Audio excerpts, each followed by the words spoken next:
የቀቤና ልዩ ወረዳ ምክትል አስተዳዳሪና የግብርና ጽሕፈት ቤት ኃላፊ አቶ አብዱል ሽኩር ደሊል እንዳሉት በልዩ ወረዳው የመስኖ ልማት ዘርፍን ውጤታማ ለማድረግ ከባለድርሻ አካላት ጋር በመሆን አስፈላጊውን ቅድመ ዝግጅት በማድረግ ወደ ተግባር ተገብቷል።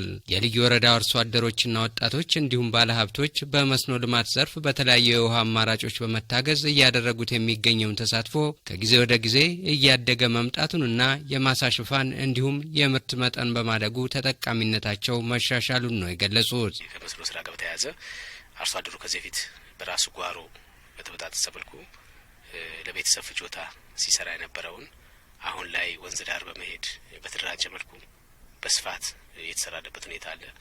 በተለይም ከዚህ በፊት የተወሰኑ ጓሮ አትክልቶች ጥቅል ጎመን፣ ቲማቲም፣ ሽንኩርት ነበር ሲለማ የነበረው። በልዩ ወረዳው በምርት ዘመኑ ከ8800 ሄክታር በላይ መሬት በመስኖ ለመሸፈን ግብ መጣሉንና አሁን ላይ በአንደኛው ዙር መስኖ በዘር ከተሸፈነው 65 በመቶ ሄክታር ያህሉ ምርት የማሰባሰብ ስራ እየተሰራ እንደሚገኝ ማመላክቷል። በዚህ ዓመት ውስጥ 8836 ሄክታር መሬት በዚህ በበጋ እናለማለን ብለን በመደበኛ መስኖ እናለማለን ብለን እቅድ ይዘን ነበረ።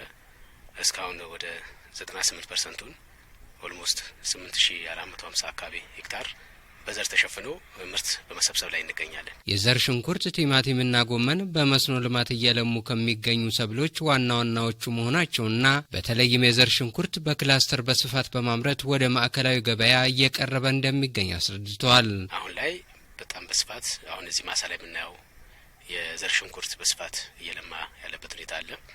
ከአካባቢያችን አልፎ ለተለያዩ ማዕከላዊ ገበያዎች በዘር ምንጭነት እያገለገለ ያለ የዘር ሽንኩርት በተደራጁ ወጣቶች እየለማ ያለበት ሁኔታ አለና እንደ አጠቃላይ ከአመት ዓመት በጥፍ እያደገ ነው ያለ። በዚህም በዘርፉ ለበርካታ ስራ አጥ ዜጎች ቋሚና ጊዜያዊ የስራ ዕድል እየተፈጠረ ስለመሆኑም አንስተዋል። በልዩ ወረዳው ህብረተሰቡ በመስኖ ልማት ዘርፍ ይበልጥ ተጠቃሚ እንዲሆን ሰፊ ጥረት እየተደረገ እንደሚገኝና ለዚህም ውጤታማነት ሁሉም ባለድርሻ አካላት ድጋፍ ማድረግ እንዳለባቸው አስገንዝበዋል። በልዩ ወረዳው ግብርና ጽሕፈት ቤት የሆርቲካልቸር ሰብሎች ልማትና ጥበቃ ቡድን መሪ አቶ ኃይሉ ገብሬ አርሶ አደሩና የተደራጁ ወጣቶች እንዲሁም በዘርፉ የተሰማሩ ባለሀብቶች በመስኖ ልማት ስራ እንዲሰማሩ በተፈጠረ ግንዛቤ አበረታች ለውጥ ማምጣቱን አብራርተዋል።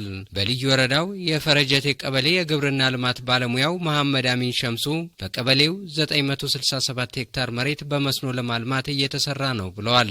በመስኖ ልማት ስራው የጓሮ አትክልቶችን ጨምሮ የተለያዩ ሰብሎች እየለሙ እንደሚገኙና ለዚህም በቂ የግብዓት አቅርቦትና የባለሙያ ድጋፍና ክትትል እንዳለ በመጥቀስ የተሻለ ምርት እንደሚጠበቅ ገልጸዋል። ዘንድሮ ዓመት በአጠቃላይ 967 ሄክታር እናለማለን። በአበሻ ጎመን፣ በቲማቲም፣ የዘር ሽንኩርት በዛ ልክ ነው እያለማን ያለ ነው። ወጣቶቹ ክትትልና ድጋፍ እያደረግንላቸው። በልዩ ወረዳው ካነጋገርናቸው የፈረጀቴና የርሙጋ ቀበሌያት አርሶ አደሮች መካከል በሰጡት አስተያየት የመስኖ ልማት ስራ አዋጭ መሆኑና አሁን ላይ በባለሙያ በኩል በተፈጠረላቸው ግንዛቤ በመታገዝ በስፋት በመስኖ እያለሙ እንደሚገኙ ተናግረዋል። መስኖ ጠንካራ ከሆንክ 3 ጊዜ ትሰራለ፣ በርካታ ሰራተኞችን ታስተናግዳለ፣ በርካታ ስራዎች፣ የተለየ ትርፎች ይኖሩታል። የዘር ሽንኩርትን ጨምሮ የተለያዩ የጓሮ አትክልቶችን በማልማት ላይ መሆናቸውና ተጠቃሚነታቸውም ከጊዜ ወደ ጊዜ እያደገ መምጣቱን አመላክተዋል። የጎመን ዘር፣ የቲማቲም ዘር፣ ሽንኩርት እና የሙዝ ሰከር እነዚህን ማቅረብ ከጀመርኩኝ 2ኛ አመቱ ነው።